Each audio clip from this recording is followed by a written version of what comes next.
Yeah. Nah, no profit. Yo, where you at? Where you at? My homie Lou on the mic. Them other hosts need to stop. They ain't doing it right. If you ain't turned in the Lou, what you doing with your life? Conversation so sharp, it ain't your usual night. We got athletes, entrepreneurs, even celebrities. Politicians discuss nationwide discrepancies. Hardcore tackling issues in our community. Spreading our knowledge, creating an opportunity. Tune in live with Liteskin Lou. Tune in live with Liteskin Lou. Tune in live with Liteskin Lou. Tune in live with Liteskin Lou. Liteskin Lou.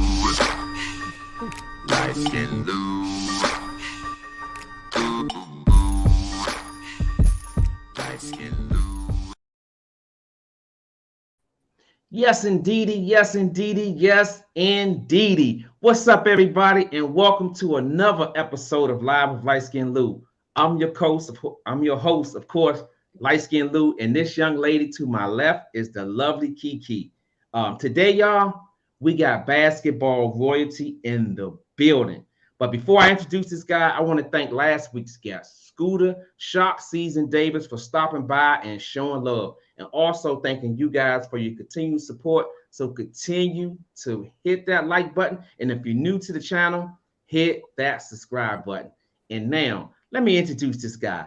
This young man, I still call him a young man. This young man is one of the finest ballers to come out of the DMV area, former Georgetown Hoya, Northeastern Husky, and also And1 Streetballer, straight out of Southeast DC. He is none other than Lonnie, the prime objective Harrell. What's good, homie? What's up, champ? How you doing, man? I'm great. Thanks for having me. Man, hey, look, Lonnie, it's been a long time since we chatted, man. Very long. When you first agreed to come on the show, I said, man, I got to get to it. I got to start doing my research, man. And upon doing that research, Lonnie, I found out a lot of other I already knew some stuff about you, but I found out a lot of other interesting things, man. So guess what? We're going to stab right into it, man. Let the people out there know a little bit about yourself and how you got into basketball. Oh, man. Coming from DC, from Southeast, like we played all sports. I was just a sports kid, period. It wasn't one particular sport that I liked. And I didn't start playing like organized basketball until I was 14. And it came from, I was at number 11 boys club. I was playing football. And my friends used to leave football practice and go to basketball practice when basketball season started. So I went in there and the coach saw me and was like, man, you tall, why you ain't out here playing? Can you play? I was like, yeah, I could play. I play with my friends all the time. And he rolled me the ball and was like, let me see you shoot it. So I got out the stands and he rolled it to me. I got it and I just shot it and I made it. And they was going crazy like, damn. I was like, I just made a jump shot. What y'all going crazy for? He was like, do it again. He threw it to me. I did it again. But I wasn't paying attention. I was like a step in front of half court. Like I just got out the bleachers and just stepped on the court and shot it from where I shot it from. And that was it from that day. I just started playing organized ball since then. Mm-hmm. Wow. Yeah. Crazy story. Crazy story. So what was it like being one of the best basketball players in the DMV area? It's a gift and a curse. A lot of love, a lot of hate. You know, it's crazy. Like when I was playing with And1, we had an advertisement. It was a poster that they had in DC because I had this black sneaker for And1 I used to wear. They personalized it for me. And they put these posters in the wall and it said, the shoe was sitting on a bench down Bury Farms. And it said, so much love and so much hate in one place. Mm-hmm. And it's the truth. It's like either you love me or you hate me. Like no in between. And it really comes from, I wasn't a part. I played in our basketball culture, but I didn't hang with basketball players. I never hung with hoopers. Okay. So like after the games and summer leagues and all that stuff, they'd be like, hey, we ready to go down here, whatever. I'm like, no, I'm good. I'm going back to my hood with my friends. But I did. I didn't go hang in the basements. And I think that turned people off a little bit. And then when I started playing in New York all the time, people really got upset because I'd be playing down Bury Farms and then it could be the playoffs or something. And I missed the game. And they're like, come on, man, we got a game, man, championship, this, that, and the other, blah, blah, blah. You gotta come show up. I'm like, sorry, man, is this a business? Like, I get it, play for free for my peoples and all that, but I did it for a lot of years. Go up there, get 20 grand for one game, fly you up, put you in a hotel. After that, take you to the club, give you a table, everything paid for, go to dinner. I went to dinner one time, like a bunch of my friends from DC came up. It's probably like 20 of us. We in Puffy restaurant. He had Justin's at the time. I remember that. Yeah, I remember that. We in there eating it up, drinking it up, bill going up. I asked for the bill. Lady came, was like, oh, it's taken care of. I'm like, what? Oh, wow. So I had it like that. So how was I going to miss those games to play in the local summer? That's right. That's right. I love it, man. I love it. So, Lonnie, you mentioned, like growing up in the hood, you play different sports. Baseball, whatever it is, you can stay active, you do it. But I was just curious, what other sport did you play? I played everything, but football was my real sport. That was my favorite sport. I played quarterback. And that I played, from number 11 boys. So I played from 8 years old all the way to high school. I was on the team. I was going to play at Easton my freshman year, but the basketball coach was like, oh, nah, we ain't doing that. This is your sport right here. It was like, they'd kill you out there. Because I was talking. Yeah. At that time, it wasn't no 6 quarterbacks. No, it wasn't. Yeah. But guess what, though? They won the championship. I could have been on the championship team. I wouldn't have started because 2 guys in front of me, that's my classmates, both of them was like that. They was tough. I mean, I could have got to that level, but they were official. That's why they won championship. So I still would have been a part of the team and got me a ring. That kind of answered my question, because I was going to ask you, when did you know that basketball was going to be your primary sport? But I guess because of the coach, right? Yeah, he stopped me because I love football. Football is my first love. Okay. Yeah, I was shocked, man, because when I heard that, I was watching another interview that you did, and football being your prime, your sport that you love, and I always look at your length, and it takes me back because I remember when I got to Easton, I think it's probably my 10th grade year. And I was like, damn, I'm gonna try and make the team. And I was like, so we walked in the gym, and I forgot the guy's name. He was like, yeah, he pointed to you. He was like, yeah, that's the guy. He playing guard. I was like, hold up, he ain't playing guard. I said that's got to be the center, because I think you was like 6'4", 6'5" at the time. Yeah. So it was when I saw you, it made me realize, like, damn, it's levels of this shit, because your size, man. So my next question to you, man, is how would you describe your basketball style? You got the length, you got the handles, you're a great shooter, the IQ. How would Prime describe his game? I say I was somewhat like Gumbo, because I watched so much basketball when I was young. My uncle put me on the basketball. I did watch it, even though I wasn't playing. I was watching it, but I did play in the house. The little fake courts you make and tape on your mother's wall when she ready to kill you because you're pulling her paint off. But I used to ball the little balls up, and I used to copy off of Dr. Bobby Jones, Magic Johnson, Larry Bird. And then when I got into college, David Rivers, Danny Manning, Sean Elliott, like I was some of all of them. I took stuff from all of them and just made it mine. That's what my style was. And it actually, I was way before my time. Like now today, these dudes out here play like me. Like my friend said the other day, he was like, man, I don't see how you're not a Steph Curry fan, because that was you. You was doing that when everybody was criticizing, saying he taking these deep shots, them bad shots, blah, blah, blah. So, yeah.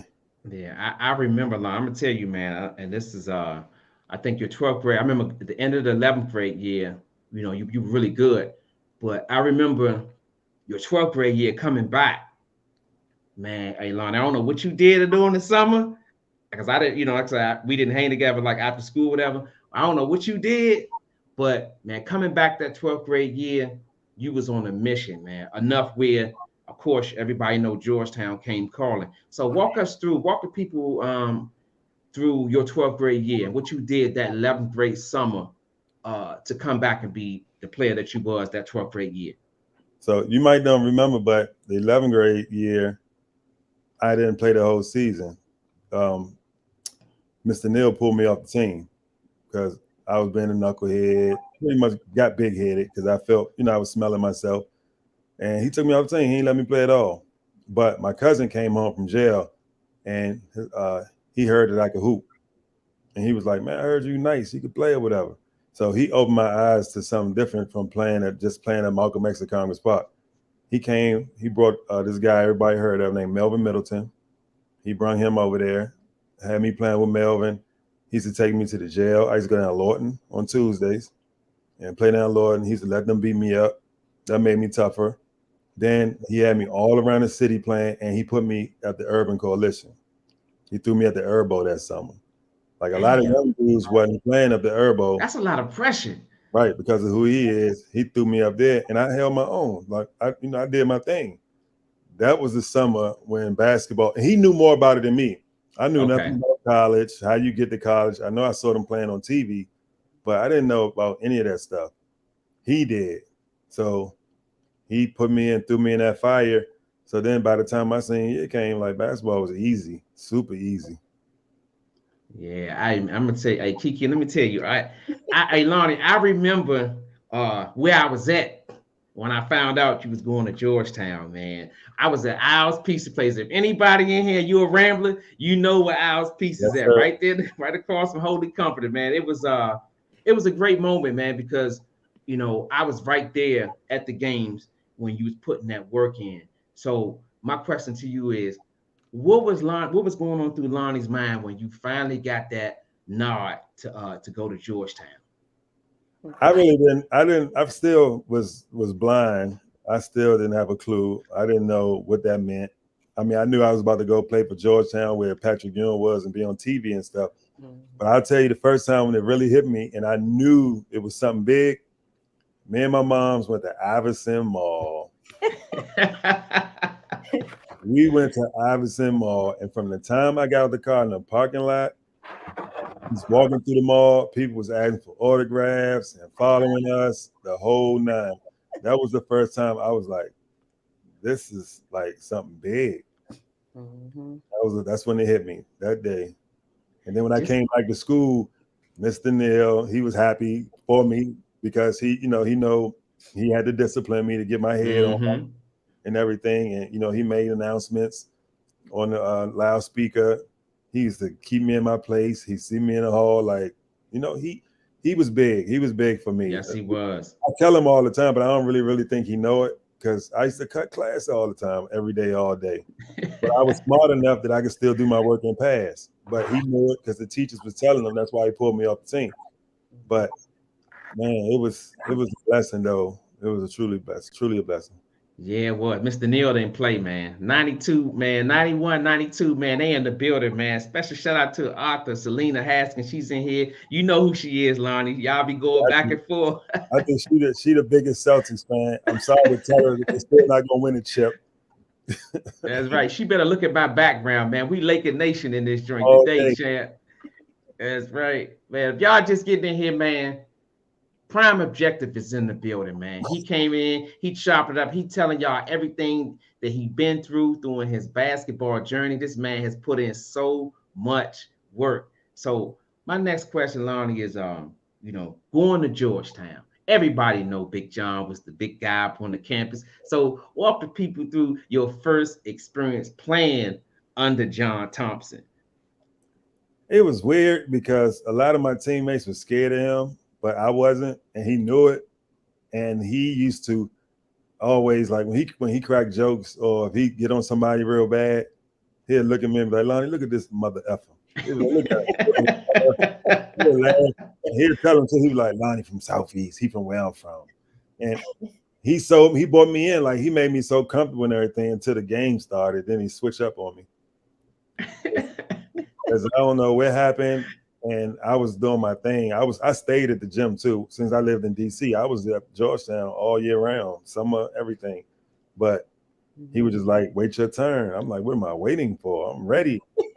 Yeah, he was ready. Lonnie was ready. But it was a big guy. It was a big guy school. Nothing you could say because the guy I played with, Alonzo Mourning, he's a Hall of Famer. Yes. I get it that year, but the next year, my sophomore year, we ain't have Alonzo Mourning.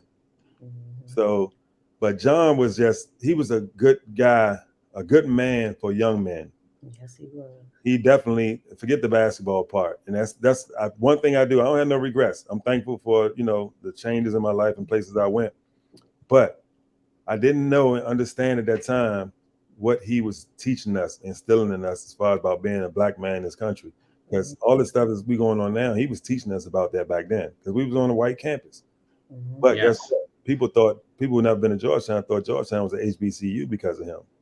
Yeah, pretty much. That's a lot of people used to think that. Movies back then and everything Georgetown, and that was because of Big John. He was the truth. He a lot of my friends call me bougie. When I go out to restaurants, how you from Southeast? How you gonna be a vegetarian or a vegan at the time and all this stuff? Big John. John showed us fine dining. We had to wear suits on the planes. I remember that. Everything. Like he created man. He put us way ahead of the game. Took us out the country. Took us to Vegas, to fancy restaurants, and I mean he did that. He did all that because I wouldn't have ever been doing that coming from where we come from. Only thing we knew, for me, Houston's was fancy. Yeah. Not the Houston joint, dog. Houston's and Phillips. Yeah, I remember. That's true though. You went to Houston's and got that barbecue chicken and them fries. You was doing something. You taking us way back, man. Okay, you got a follow-up question on that. Who would you say was your best coach and you learned the most from? Was it John Thompson or was it somebody else? It is John, hands down. Okay. It's not even close. I had some really good coaches. I played for a lot of really good coaches. Hall of Famers too. I played with Daryl Dawkins. I played for Larry Brown. I played with Jeff Malone. Yeah. I had a bunch of great ones, but because John, like I said, boys to men. That was Big John. Yeah, that's right. Hey, look. Hey, Lonnie, look who in here. My man Marty Kitchen in this joint, man. Special shout out to my man Marty, man. We got another 91 class in here. Big Mel. Big Mel was graduated 91, and 91 with you. Yeah. My God. They had the Rambler Nations in the building. We still the biggest graduation class ever, too. Still 91 was it. Yeah. So, I followed your career. Once you went to Georgetown, man, I ain't gonna lie, Lonnie, I was locked in, man. I was reading the paper. Back then, y'all, it wasn't social media. We had to go to the newspaper, pay 25 cents, 35 cents to get the newspaper. And I remember just seeing some articles how your first year and your second year, I think you had to split time with Robert Churchwell. And I read an article where I looked at a video where you said players should be able to choose their coaches. Because at the end of the day, you're the player, you know your game and you know where you fit. So tell the people a little bit about, that comment that you made. You said players should be able to choose their coaches. Yeah, like when you're young, that goes for the grassroots level, high school too, because it's so many important things outside of basketball, because those kids spend more time with those coaches sometimes than they do with their families. I know for a fact, like I have tough, strong bonds with the kids that I've coached. Some of them used to call me dad and have fathers rather. But it's so key and important. It can't be just about basketball because they look up to that coach. So how that coach carry himself, how that coach live their lives and all that stuff is very, very important. And then as far as the basketball part, you have to have a coach. Trust is earned, but you have to have a coach that's allowing and willing to give you an opportunity to be trusted. And a lot of coaches don't. Coaches just bring kids in to fill them in. Oh, we need this kid because he's tall, or we need this kid so we can win, and da-da-da-da-da. A lot of people don't develop. You got to find somebody who's going to develop and have what you need to help you become a better player. It's selfish, and rightfully so. It's just that whoever the coach is got to be able to manage that. You got to be able to take all these kids, and you can't make everybody happy, but you got to get damn near close to it, because if you don't, they're going to be disappearing. They're going to be leaving. Yes. So when these kids go out here to pick teams and schools and stuff, the parents need to pick the coach. They should be doing the recruiting. You shouldn't be getting recruited. It's going to happen. It's a part of basketball. But I think the parents need to do the more recruiting than the coach should. Yeah, that's right. That's right, man. If y'all just getting in here, y'all know what it is. Hit that like button, man. If you're new to the channel, hit that subscribe button. Derek Curry, TMT Mayweather Promotions is in the building. What's Yeah, he up, my said guy? L Train is definitely a legend, not just a street ball, but a certified ball player. DC. Yeah, that's right. That's right, man. So Lonnie, I remember you being in Georgetown. I remember the Big East. Playing in the Big East. It ain't what it is today. The Big East was the Big East. All these conferences jumping, going back and forth. I don't me personally, Lonnie, I don't agree with it. And that's why one thing we battle back and forth about certain things. But one Right, thing I did, I always respect your opinion because you're gonna give it to me real. right. So I went back and I looked at your best game at Mm. Georgetown, 24 points and 7 rebounds against Miami. Um, that was a big game. I remember I was so proud of you that game, man. Hey, look, I don't know what it is the coach told you on the side, but you came out and you did your thing, man. Do you remember that game? I remember very, very well. That was my first. That was my rebellion game. I, That was my rebellion game because two things happened before that game. One, Coach Thompson's son, Ronnie Thompson, mm-hmm. punched me in my face in Oh. practice Mm. because I was going to work on him, and Alonzo was teasing him like, "You letting this rookie bust you like that?" And da da da da da da. And he had fouled me hard one time, right? I said, "All right, cool, I'm gonna get him back." So he had the ball and he came and did something. I fouled him real hard. That man just turned around and stole me. Pop. And the funny thing about it was I looked at him and just started laughing because he's not a fighter. That ain't even in his blood or bones. But after that, I was the victim though, but they treated me like I did something wrong. Miss Finland, RIP. She's a sweet lady. She was the academic advisor, Coach Thompson, right hand. Lonnie, please don't do nothing to him. Don't please. Don't She knew that Southeast side was gonna come out of you. let your friends or don't get in. He's a nice boy. Don't let nobody do nothing to him and da da da da.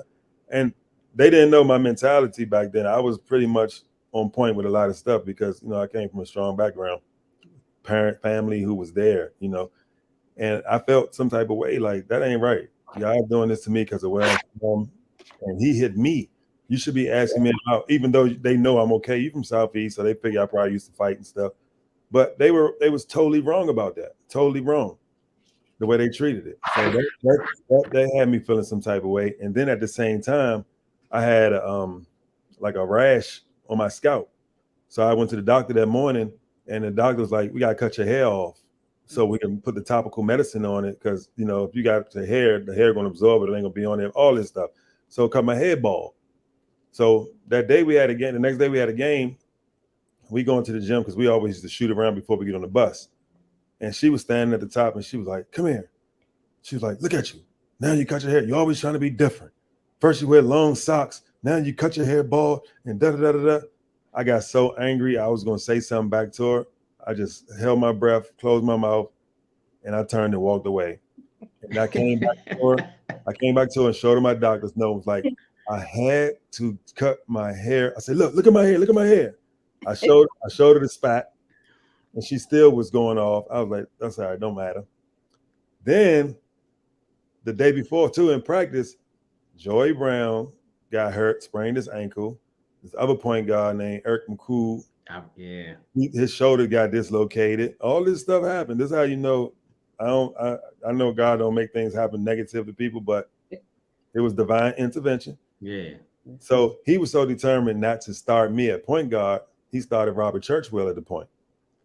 Church is small forward and power forward, athletic guy, slasher, skilled. He was really, really good. Wasn't a point guard though. Nah, he couldn't facilitate. Right, and it wasn't working out. He looked at me. He knew I was angry already. He subbed. He called my name. I went to go run. He grabbed my arm. He pulled me back, and he looked in my eyes and was like, "You better not embarrass me." Because he already knew. The fix was in. He already know what's going on through your mind. The fix was in. And I went out there and I played how I played basketball. I played my game. I was going between the legs. I was throwing passes behind the back. I could have had a triple-double. I had like 24/7. 24/7 and 6 it was, right? 5 steals. Yeah. And I made George Michael. So you make George Michael's, boy. Yeah, I stayed up Sunday night, Lonnie. Real talk. And anybody who knows sports and DC, you can attest to this. You in here. Marty, you too. George Michael came on late. So you had to stay up late.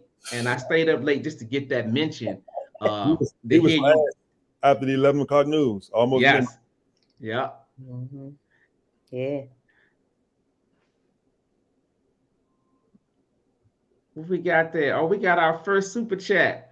Yeah, we got our first super chat. All right. What's that? What they talking? 614. Keep doing your thing. Yes, sir. Thank you. That's right. That's right, man. If y'all got something to say, you want to put it in there, hit that super chat up. Y'all support the channel. Keep the great content going. Kiki, I know you got load. Hey, Lonnie, let me tell you, Lonnie, when we finally solidified that we was gonna get you in here, man, Kiki was so excited, man, because she follows boxing, basketball. She used to follow the And1 tour. Okay. She was like prime objective. So Kiki, do your thing, girl. Well, I just got a couple of questions.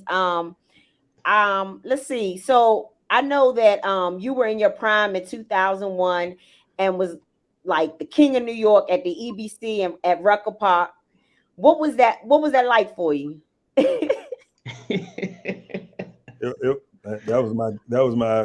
Had to be probably my greatest experience playing basketball ever.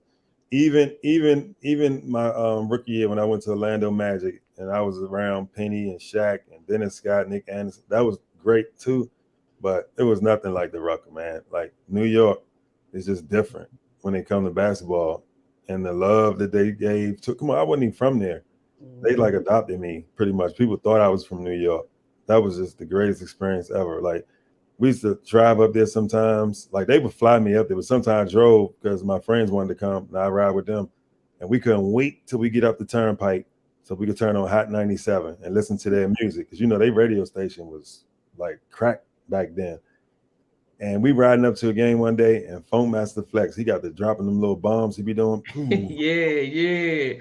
He was like, Rucker Park tonight, don't miss it and everything. I was all hype. I was hyped just because I'm just thinking he doing a regular advertisement. He was like, you better get there early or you won't get in. Prime objective is going to be in the building. Yes. What? I was like, what?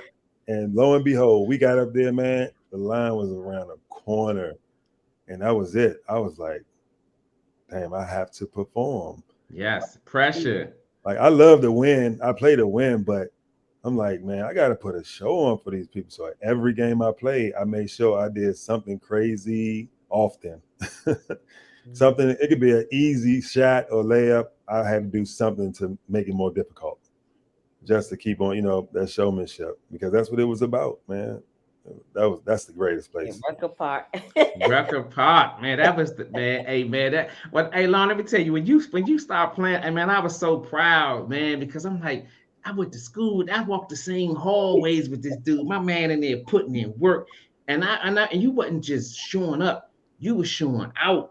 You wasn't just a body up there. You was doing your thing. So yeah, Kiki, continue on. Yeah, just playing in New York, period. Because remember, we were just talking about Chris Gotti. Yes. The other day when he was saying that you were one of the most talented non-NBA players he's ever seen in his life. Yeah. He that's when Kobe called Steve Stout. And yes, I need him in LA. He was like, I need him in LA. And he came, he played with me down to Rucker, and then I went to LA and worked out with him and everything. That was dope. That's right. And Kiki, we got another super chat and this came through. That's right. October Moon. Thank you. That's right. Special shout out to Tona. Man, she 92 Blue in the building. If y'all looking for a branded agency, y'all better look this young lady up. Hey, Tona, put that link in the comment section so people could come and seek you out, young lady. Okay, let's see. Oh, is that Gerard? Oh, yeah. She said she ain't passed with you, and you and Gerard were always joking. All day. Hey, look, Lonnie will put you to bed, man. Who was that? That was Tona. Oh, okay. Yeah. We look. That's why I told you it was a gift and a curse, because I do my work. I used to do my work, get it over with fast, and I get everybody else in class in trouble. Yeah. We've been in zoning, talking, everything. Oh man, crazy. Let me see. I have another one. What basketball players did you feel most influenced by? George Gervin, Magic Johnson, Larry Bird, David Rivers. I was talking about them earlier. Sean Elliott. Oh, I gotta always give my man a shout out from Southeast, from my neighborhood. Dion Lewis. A lot of people don't know him. And I know who that is. Dion was Magic Johnson in person for me. Oh wow. Yeah, back then I don't know how tall he was, but he looked like he was 6'9". He was the tallest thing out there that could handle the ball. He was out there. He was fancy with the passes. He had a jump shot. He was my Magic Johnson in person. So I copied everything he did. Said Dion Lewis. Yep. Yep. It's a lot of guys out there, man, who didn't make it that had game. Yeah. I don't think they understand. Just because they didn't make it, don't mean they didn't have game. No, at one point, you know how you be on the playground and everybody like, oh, I'm Magic, oh, I'm Bird, and stuff like that. It was sometimes I used to call myself Lonnie Lewis. I like that. Yeah, Dion, he know it though. I tell him all the time. He know it. That's my guy. Who are some of your favorite players that you've played with? For sure, my best teammate that I played with, and we played semi-pro together, is Snap Hunter from Memphis, Tennessee, Cold Animal. And then similar to him, my guy AO, Aaron Owens, he played with me in And1 train. And1. Yeah. Then I got Irk Branham from here. That was one of my backcourt mates. I always got to mention Kurt Smith, because me and him played together. We never lost a game playing together. He was one. That's about it, I think, that I can think of off the top. But Snap, always, AO, them two, the first two on the top of my brain all the time. Okay. Yeah. We got another super chat from Jamon Darnell. Thanks, Jamon. And he wanted to know ask you about your Boston basketball experience. Boston is a sleeper city. People don't have a clue about Boston. That people hear Boston, well, back in the days more so, they think it's racist and it's white. Boston is the hood. New edition, right? Oh, yes, exactly. And that's what I play. I played at Malcolm X Park. That's an underrated. They didn't get a lot of publicity for it. People have no clue about it. But it was like a big old cookout on Saturday. It was Sundays. They had a league up there. And I'm gonna tell you, they got hoopers, they got the crowd. Like, it was probably, man, I ain't gonna even rank it, but it's up there with the rest of these, with the Rucker, with the Goodman League, with what's the league I played in Philly? It was indoors though. I forgot. It'll come to me, but it's up there, but people just ain't know about it. And because of Boston, is how I got introduced to the Rucker. It's crazy. Because I was there in the summers. I used to stay up there in the summers. And they had money leagues. They got leagues that nobody else, like we don't have them down here. Every weekend, they got money leagues. They got leagues that they'd be like, all right, the winner get 5,000, the winner get this. And we had a sponsor. We had this guy, he's a twin too. He used to call me up there and be like, hey man, I need you. So we used to just go and win all these games.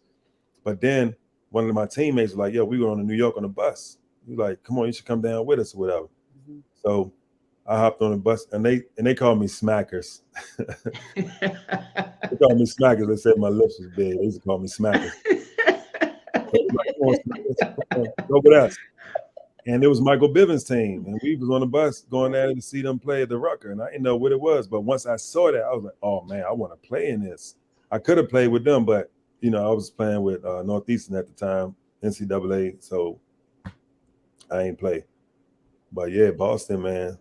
That's one of my fans. That's one of my cities. Selena says, so why aren't you a Celtics fan, Lonnie? Because you cannot be a Lakers and a Celtics fan. I was a Lakers fan before I went to Boston, but I am a New England Patriots fan.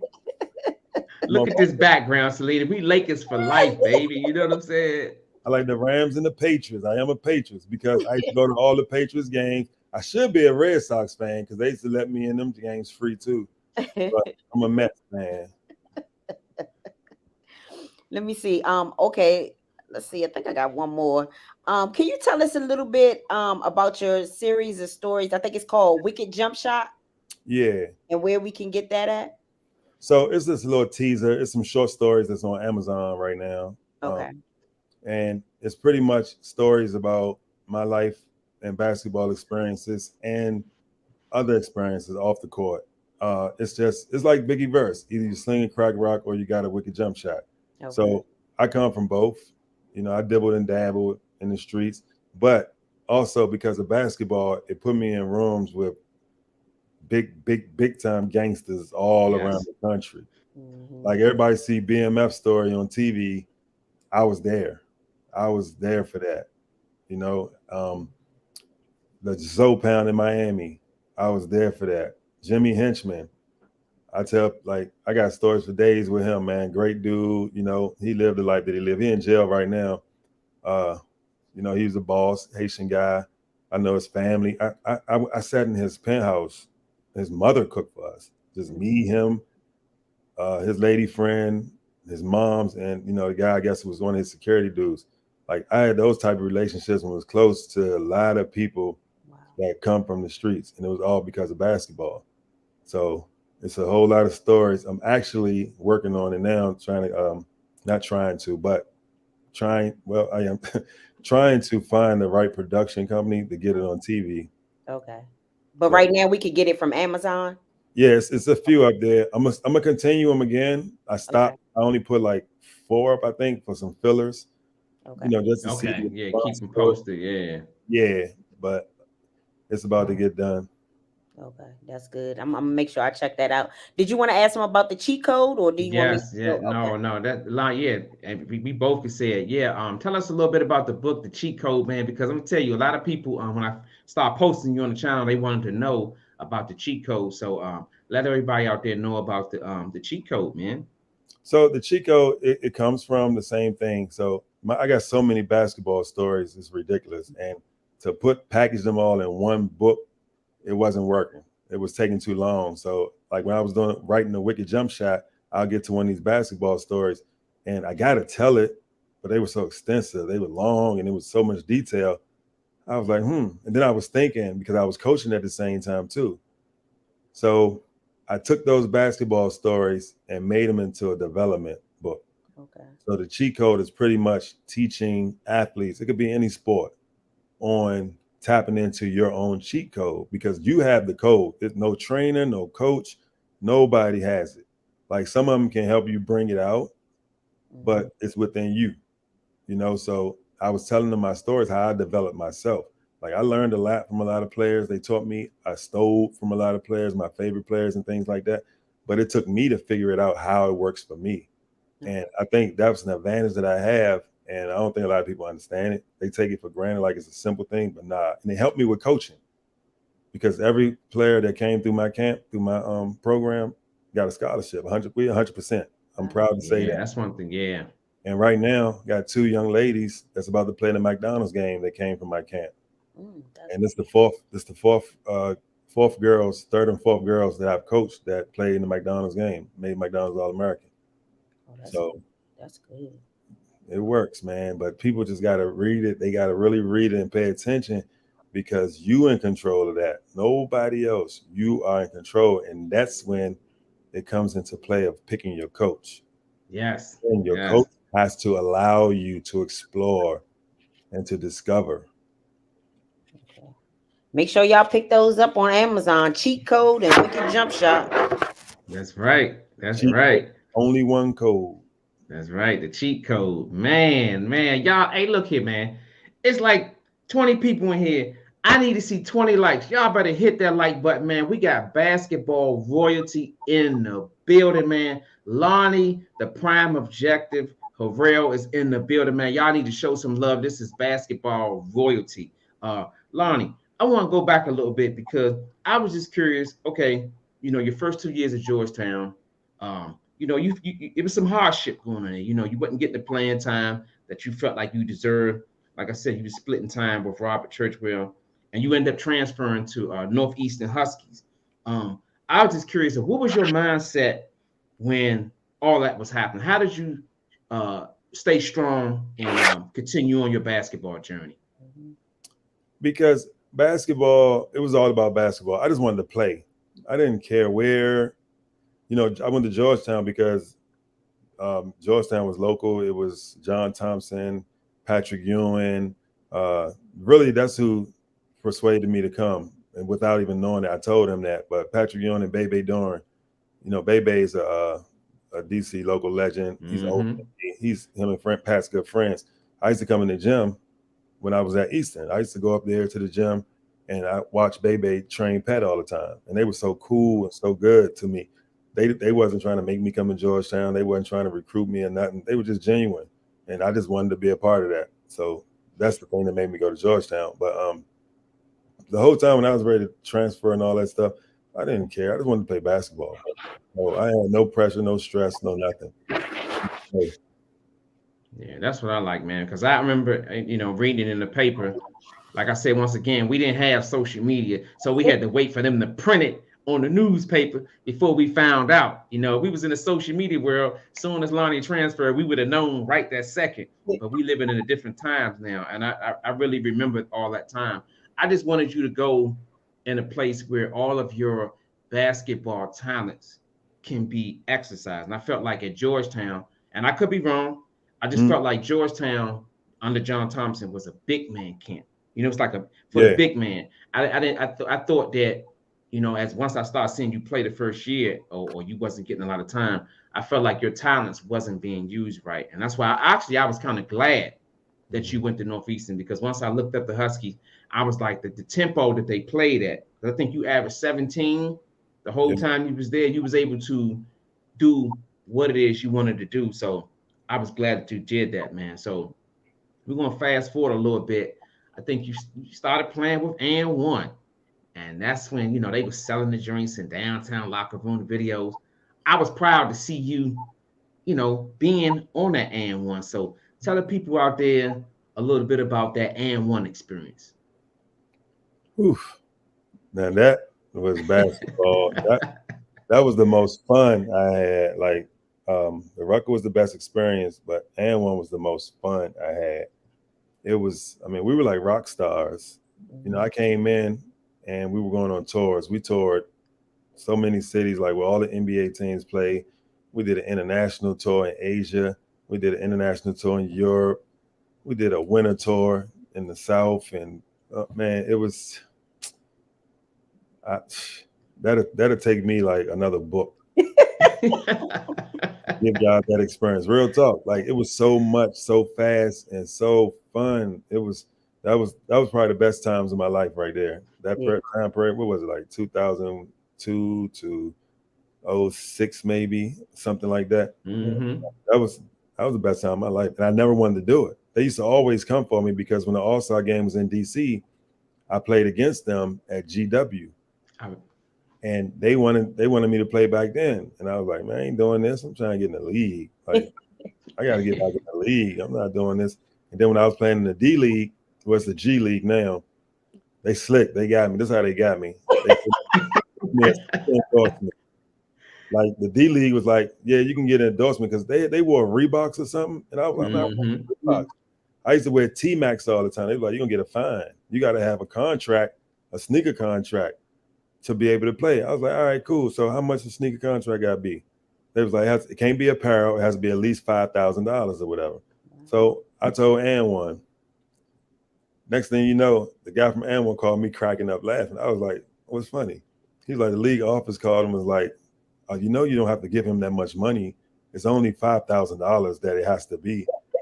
And I was like, that's none of y'all business. So they gave me a straight up contract. And I started wearing And1, and my whole apartment just had boxes all in it, full of gear and sneakers and shoes. And I liked that. I was like, So at the games, I used to give stuff away to the kids, the whole nine. And then the G League pissed me off because I found out that they was holding me back intentionally because our team had the biggest crowd. And, I was featured on all those Rucker tapes, mixed and then some of the And1 tapes, I was on them. So a lot of people knew me from that. And I was shocked that they knew me from that. So we had a big crowd. And they was holding me back because of that. Like dudes on my team that wasn't even better than me or averaged more points than anything was getting called up, getting 10-day contracts and stuff. And then I found out because NBA scout was at the game. He was like, "What you doing here?" I said, "What you mean what I'm doing here? I've been here for a year." And he was like, "Your name ain't on this list." I'm like, "What list is this?" He was like, "They send out every week a list of players to watch, and this the pool that we picked from to call up." Wow. He said, "And I know you. I know what your game is." Wow. He was like, "Ain't no reason why you shouldn't be on here." Wow. That was doing warm-ups. I had 45 at halftime. The coach benched me because I wasn't running none of the plays. I already had in my mind. I was done. I was done already. Yeah. So I did that. At the end of the game, I left everything in the room. I called my teammate. I was like, "Yo, it's a bunch of stuff in here." And I got me a plane ticket. The president from the league called and was like, "Lonnie, you know if you leave, you're going to get fined." I said, "You know, I understand. You can have that." He was like, "What you mean I can have?" I said, "You can have that check. I don't want them done." I said, I said, "You think I deserve a call up?" I was leading my team in like every category, everything. And he was like, "Yeah, you do." I said, "That's the answer that I wanted. So it's no excuses. You know I deserve it. Y'all not allowing me to get caught." I said, "I'm gone." I said, "Have fun." I called the dude from And1, flew me to Philly, signed that contract. I said, "I'm going on tour. I'm done with this shit." Yeah. I used to love watching And1. That's when basketball was so good. I think that's when I used to like watch. I loved And1. Skip to my Lou, hot sauce, all them. Yeah, she was locked in, man. She was locked in. So, Kiki, we got any questions in the comment section? I think I read them already. You did? Yep, I sure did. Okay. Well, Lonnie, guess what? Man, first of all, hit that like button, y'all. L Train in the building. He decided he want to come and kick it with his former Rambler mate, Liteskin Lou. He said he gonna come in and we chopping it up. So, Lonnie, let me tell you something. All right, when I found out I was gonna have you on the show, I started advertising a little bit in the groups, and I'm gonna pull this question out, and I wasn't gonna pull it out to the end, but now you know it's a rumor out there.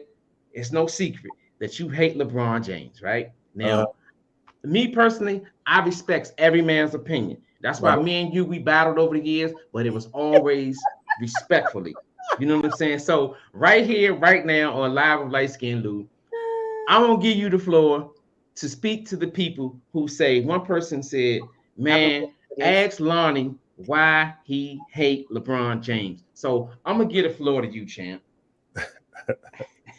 First of all, see, I don't hate him. I hate his fans. It's a big difference. Okay. And intentionally, I pull out his basketball downside just for them. Like, I watch him play. He played for the Lakers. I want him to be great. I want him to do stuff, but he has a lot of antics and extra things that I don't like.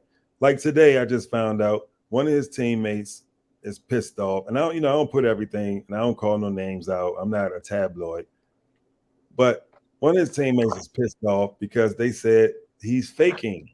They say he walking around normal, and then when the camera's out, he started limping and stuff. And they pretty much feel like he's doing that because he don't have faith in this team either, even though they're a much better team. All their games they got left over, most of them are all Western Conference games against teams that they're fighting against to get in the playoffs. So he know that it's going to be tough. So he's sitting out to see if how they're going to do without him, if they can make a nice little run, and it also allows him to rest up and get ready to come in and then be that dominant player the media and everybody want. So they like he got too much with him. Too much. And I don't hate this dude at all. I know a lot about this dude. I know about his personal life. I know everything, but that ain't none of my business. I just critique the basketball part. And then off the court, while they up here pissing and hollering, I hate him and all this. Hey, I just did his movie, Hustle. He produced it. He cut a check to me. I'm getting money with the guy. And then now, I'm with New Balance. They just signed a deal with Rich Paul for his own line with New Balance. So they can keep on being mad at me, calling me a hater and all this stuff. I just speak my mind about basketball only. That's it.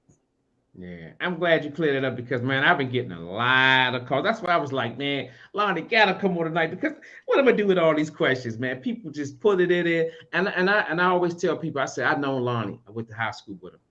He don't have hate in his heart. Mm-hmm. I just feel like every man, every woman has their own opinion.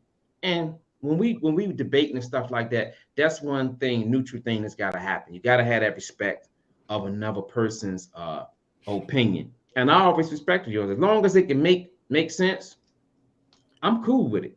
And it's like too, it's another reason why a lot of like sports shows and stuff like that, they don't want me on the show. Because like everybody say facts, right? They be like, he's the all-time leading scorer. That is a fact. They be like, he's the GOAT. That's not a fact. That's your opinion, right?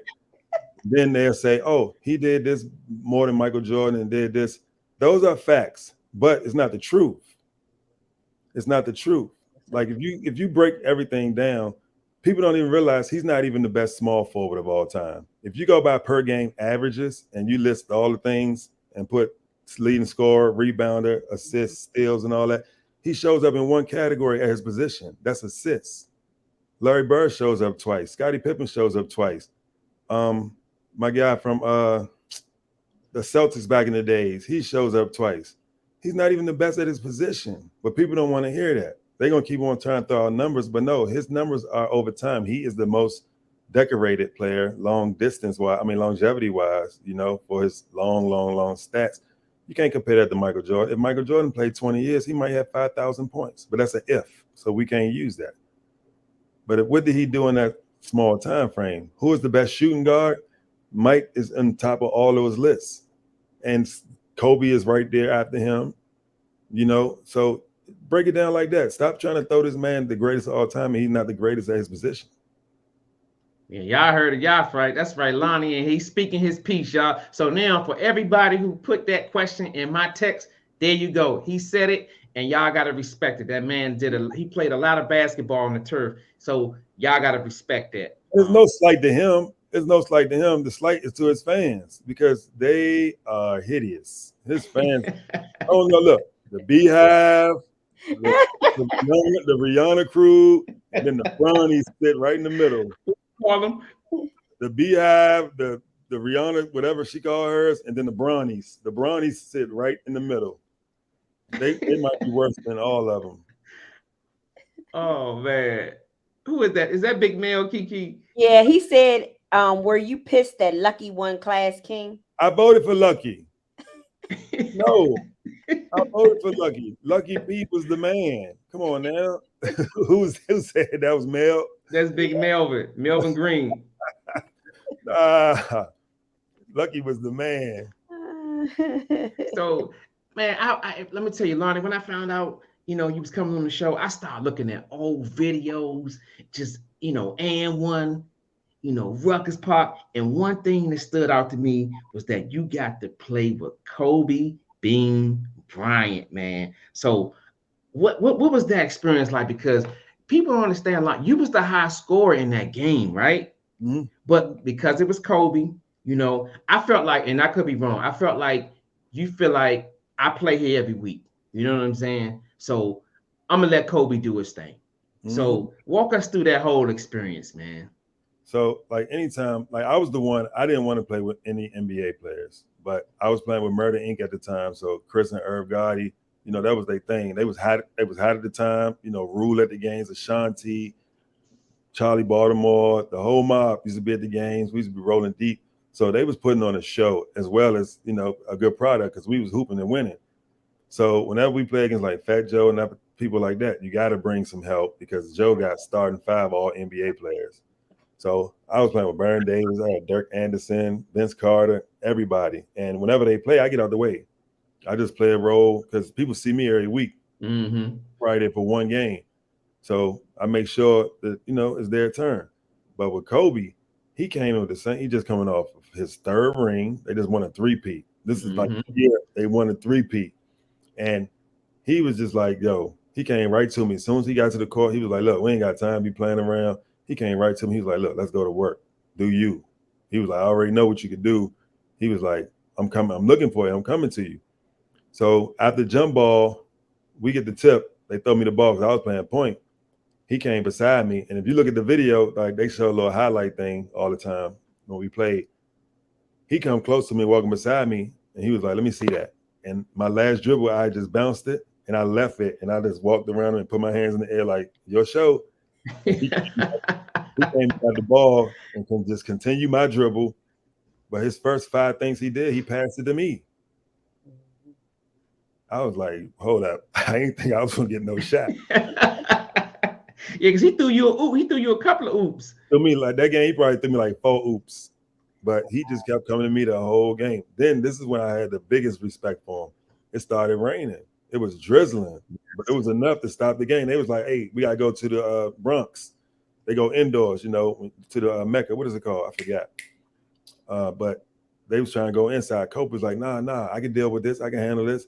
And he came, he was like, yo, stop jumping. He was like, just play on the ground. He was like, you ain't got to jump no more. Be careful. We started playing the game in the rain. This man is a NBA multi-millionaire on the outside court with some Air Force Ones on, heaviest shoes ever. High tops that wasn't even his. A dude when he got him out the trunk for him. Yeah, yes. He went and got him out the trunk for him, and he was hooping in them joints like that. That right, all that sold me right there. And then when Byron Mouton was checking him and he was talking trash, he was like, "You ain't doing nothing." Kobe was like, "Oh," he was like, "My turn." He went to work. He just went to work. Just turned the button on like real quick. Wow. That was a proud moment for me, man, because I was like, damn. I was like, my guy Lonnie up there playing with Kobe Bryant. Cause like I said, y'all see the background, man. I'm Lakers, got the Lakers hoodie on. When I knew you was coming on, I said, man, I gotta get all my I got Lakers socks on. I got everything on, man. Lakers Nation, man. Yes, so yeah, I remember those times. So Kiki, I know you, Kiki. You always come up with questions on the fly. Do you got any more questions in there for yourself? I know you do. I just have 2. Okay, let's go with it. We were talking about the Hustle movie. So I wanted to know, I had that on my list to ask you. How did you get into the movie? How did they come about? Man, let me tell you, and this come from New York. I tell people all the time, me playing basketball in New York changed my life. And Adam Sandler is a big basketball fan. Yes. He sat down with his producers and he was like, he want his favorite players to be in the movie, both street ball and NBA. Wow. And I made that list. Wow. Damn, man, that's big. That's awesome. Yep, random. So you was one of Adam Sandler's favorite players. Wow. I was in a house. And then I got to shout out my guy because you remember Pete Bessie? He's the announcer guy. Yeah, Peter Bessie. Yeah. Coach with the Knicks or something. Mm-hmm. His son is my guy. And he was one of the producers on the movie. He's the one who called me and was like, yo, Adam doing this movie. He told me about it. I was like, all right, cool, whatever. So that was a long time ago. And then during the pandemic, got a call. He was like, yo, we ready to start shooting. I was like, word? Like, you ain't saying nothing. He was like, take the email about to send this contract over. Man, he sent, and then I'm going to tell you the blessing part, though. When we went to the premiere, and after the movie went off, I had my little cameos or whatever. Yeah. After the movie went off, they were showing all the NBA players, highlights and stuff at the end, giving them credits and all that. And I was like, damn. I was just sitting there like, damn, that's so dope. And I came across the screen. I was like, what was that moment like? What was that moment like? I pulled my phone out. It was too late. I was like, go by so fast. Yeah, I was like, are you freaking serious? And he looked out big time too. And then it was the #1 movie on Netflix for a long time. Yeah. And the bigger blessing though, I'm gonna tell you, some people out here, man, got some really, really, really good hearts, and they don't have to do it. They do not have to do it, man. Get residuals and everything for the movie. Yeah. That's what I'm talking about, man. It's a testament to your hard work over the years. If you never believe in your hard work, this would be a time to believe in it, man. Just imagine that you're Adam Sandler. I know he didn't play at a high level, but his movies, all of it is real. And for you to be his favorite, one of his favorites to have in a movie, that's big, man. Yes, big time blessing, man. I mean, and think about it, we shot during the pandemic. So imagine the state that you in at that time. I've been in a house by myself every day because they had us scared to go outside thinking you're going to catch something from the air.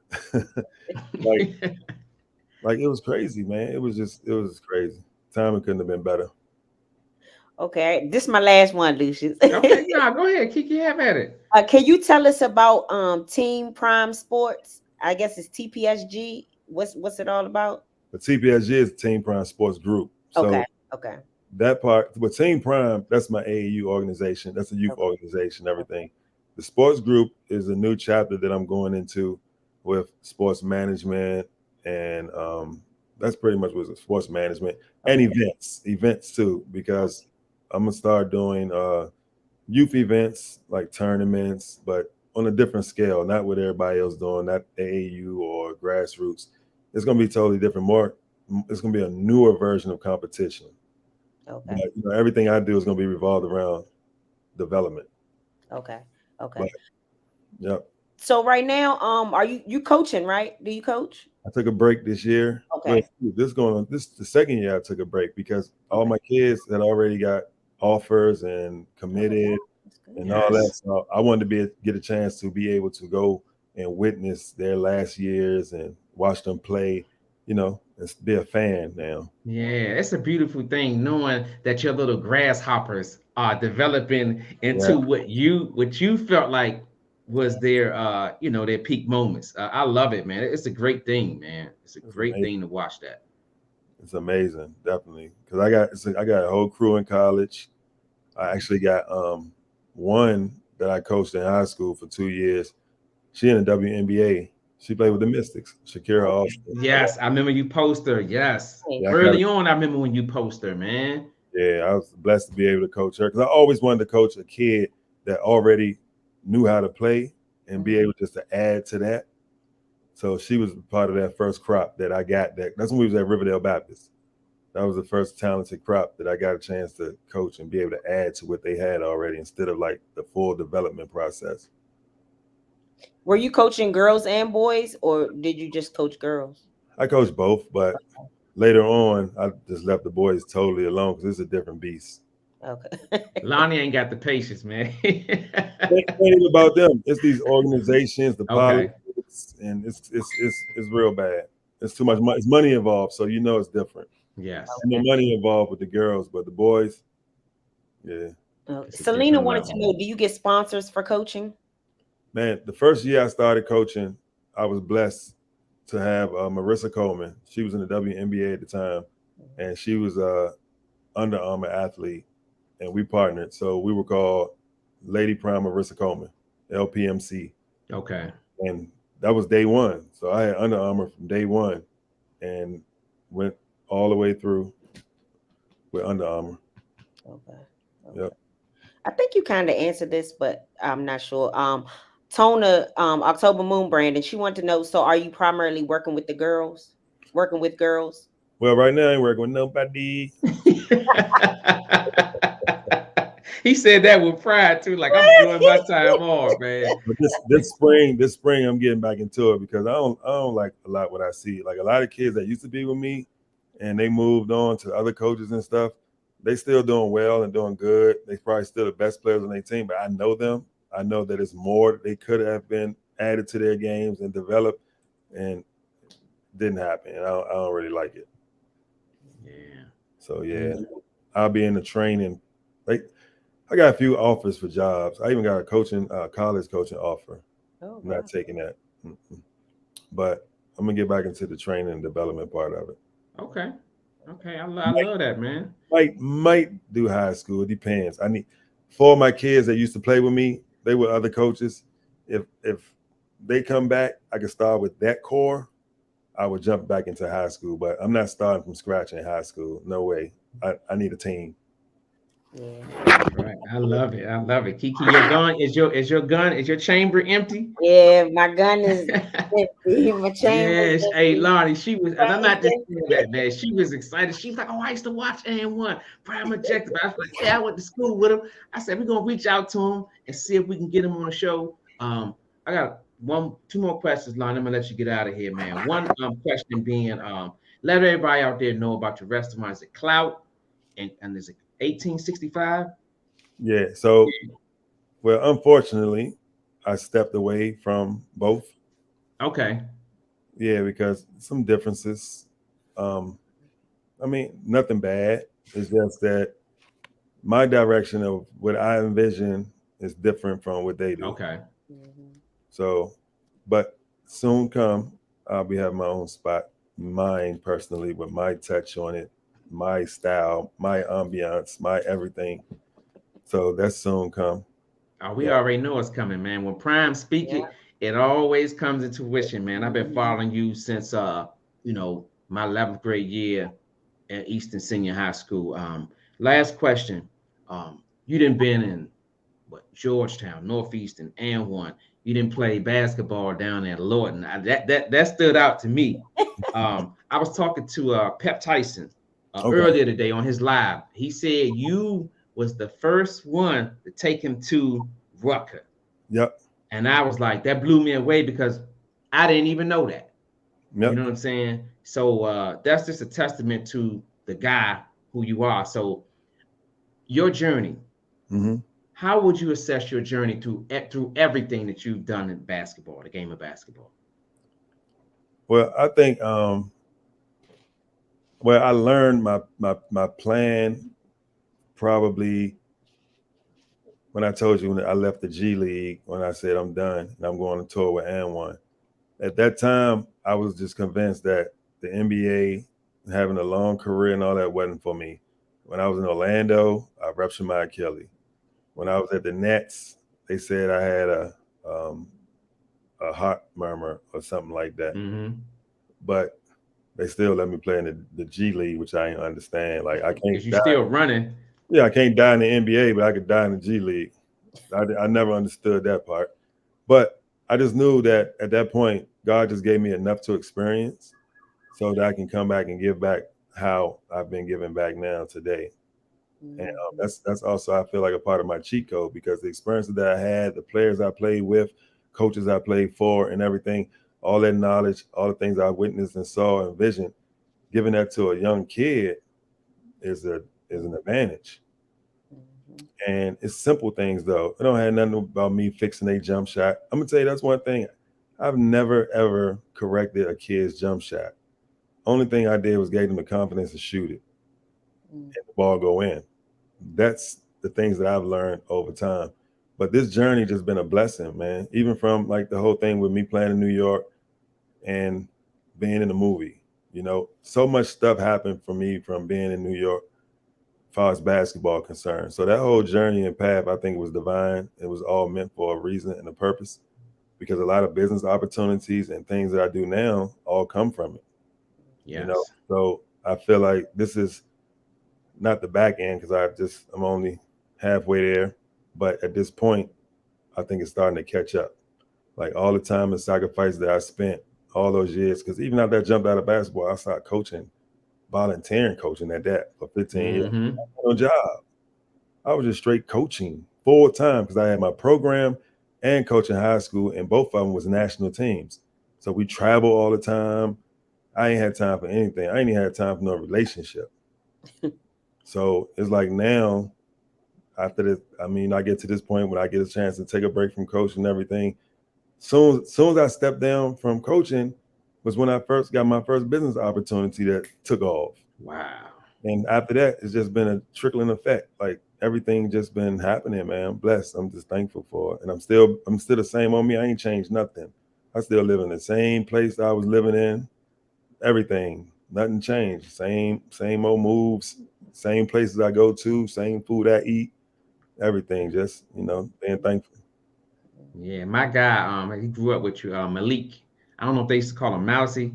Yeah, he cut my hair. Yeah, he cut my hair for a couple of years. And when I went to his barbershop this past Friday, chop it up with him, and I told him I was having you on the show. He was like, "Yo, that's my man. You know, that's my man, Lonnie." So it's a small world, man. But yeah. Lucius, I got something else in here from. Okay, go ahead. Preston Daniels. He wanted to know about Baby Shaq, if y'all are getting together. That's my guy. That's who like when I was at And1, I was pressing him out. I was like, yo, y'all got to get this kid named Baby Shaq. Yeah. But I'm going to give y'all a secret. It ain't no secret because I'm about to say it now.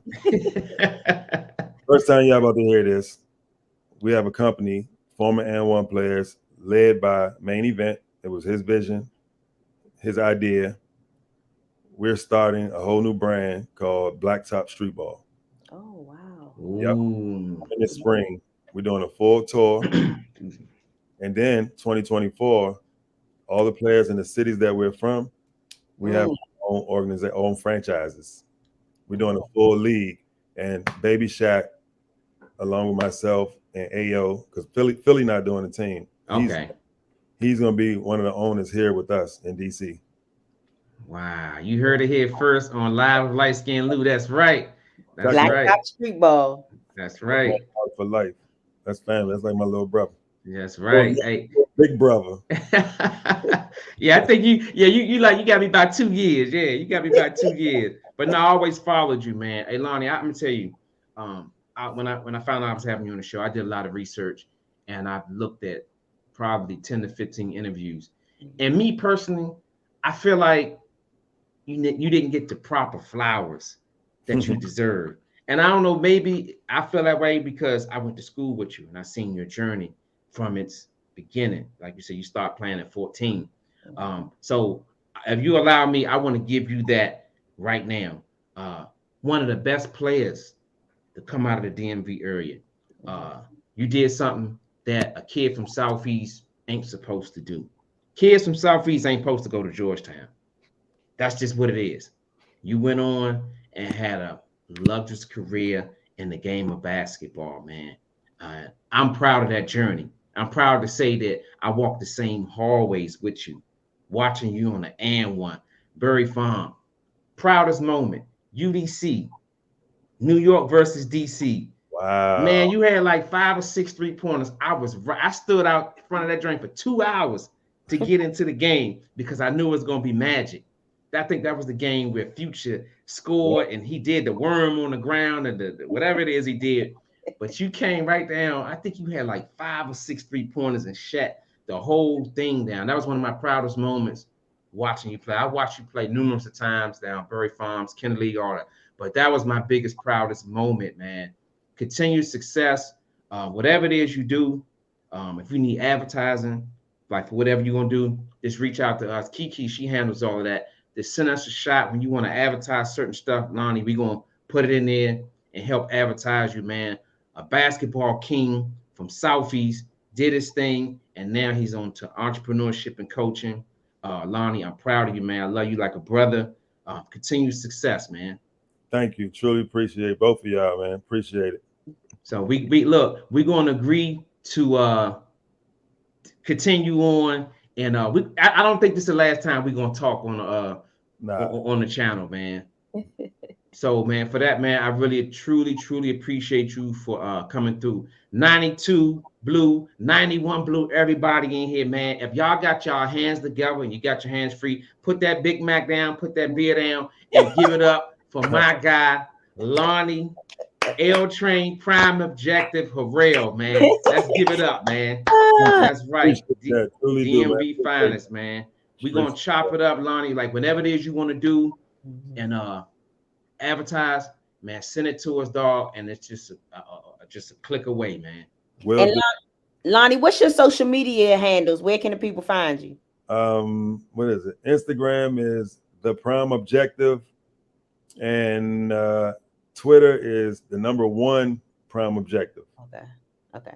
I think I got it right. I typed it. I posted it. I think it's right. That's right. It's already in it. That's right. Prime Objective, man. Lonnie, thank you, my guy. We're gonna chop it up, man. All right, thank you, man. Appreciate y'all. All right, champ.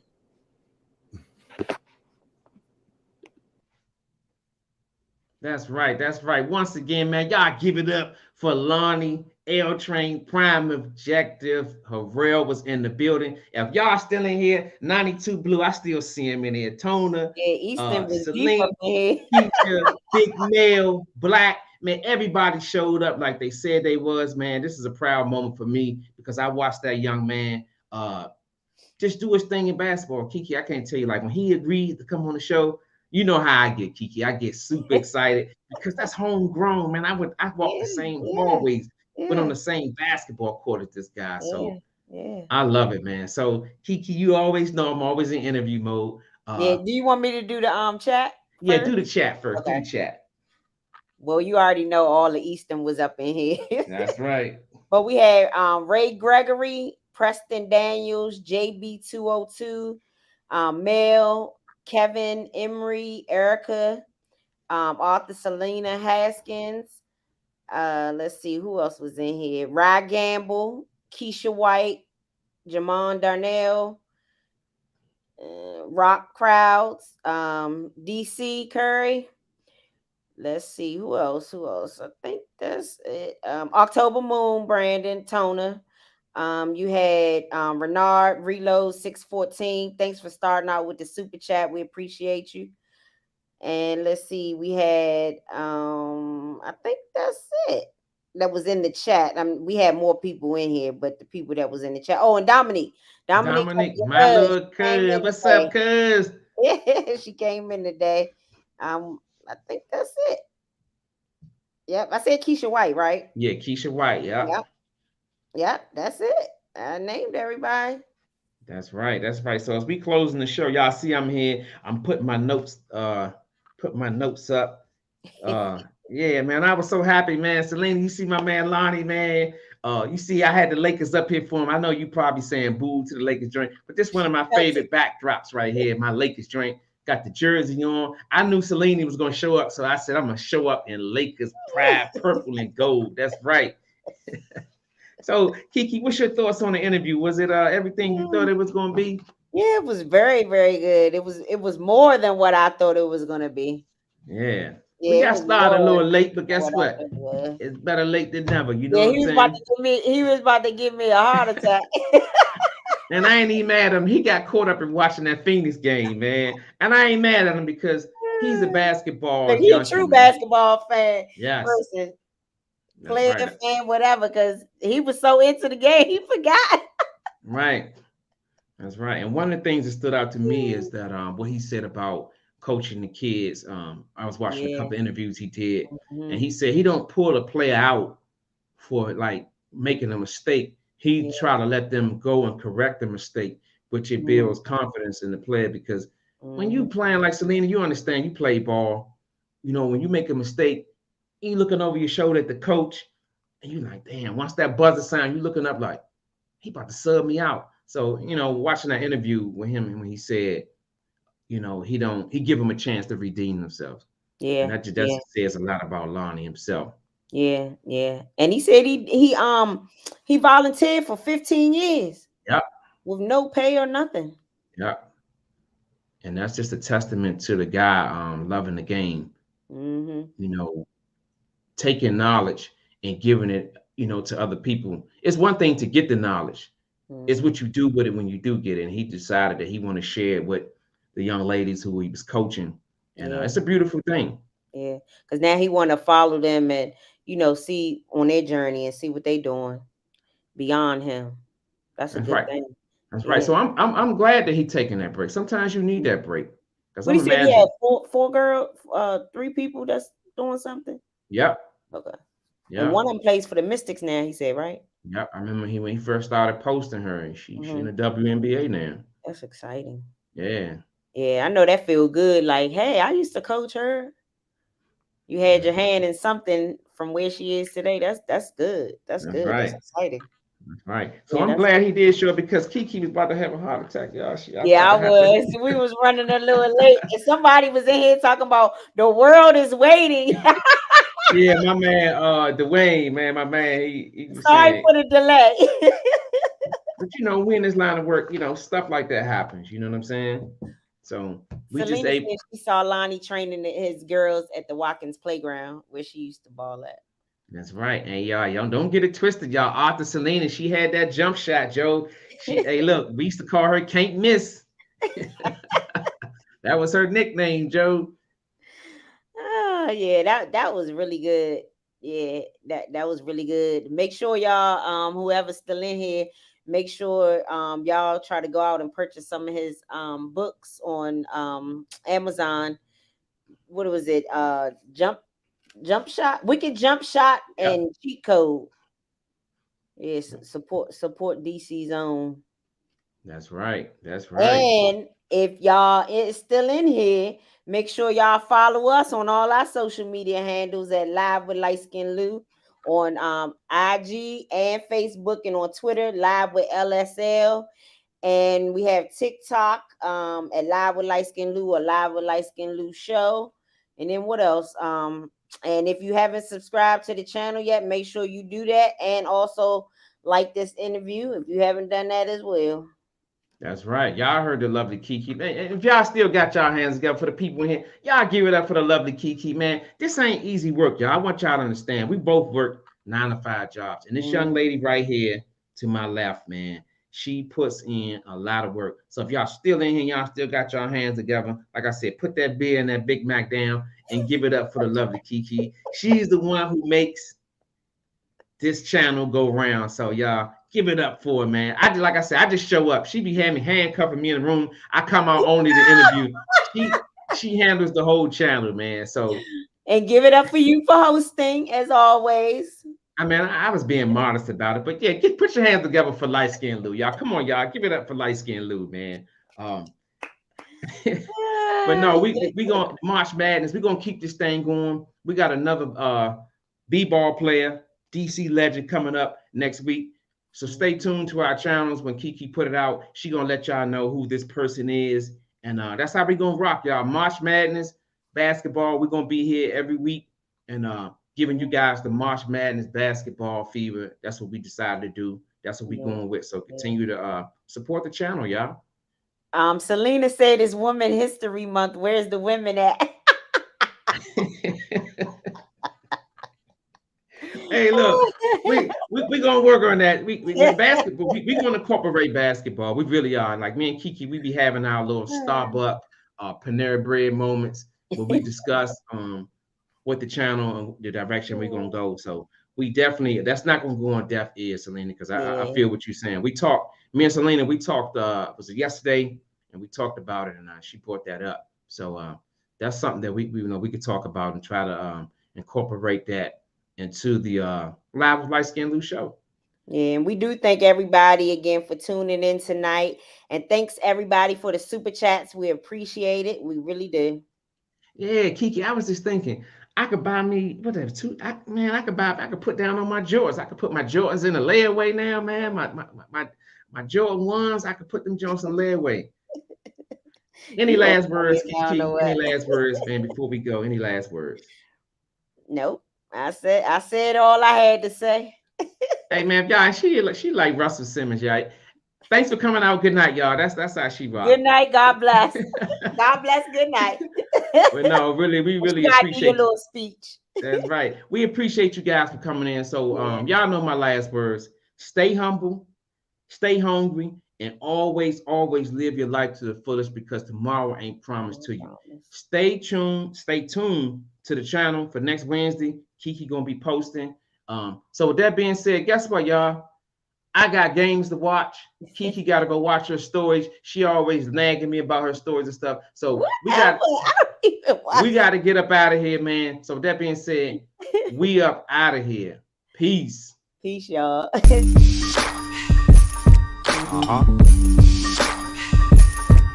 Yeah. Nah, no profit. Yo, where you at? Where you at? My homie Lou on the mic. Them other hosts need to stop. They ain't doing it right. If you ain't turned in the Lou, what you doing with your life? Conversation so sharp, it ain't your usual night. We got athletes, entrepreneurs, even celebrities. Politicians discuss nationwide discrepancies. Hardcore tackling issues in our community. Spreading on knowledge, creating an opportunity. Tune in live with Liteskin Lou. Tune in live with Liteskin Lou. Tune in live with Liteskin Lou. Tune in live with Liteskin Lou. Liteskin Lou.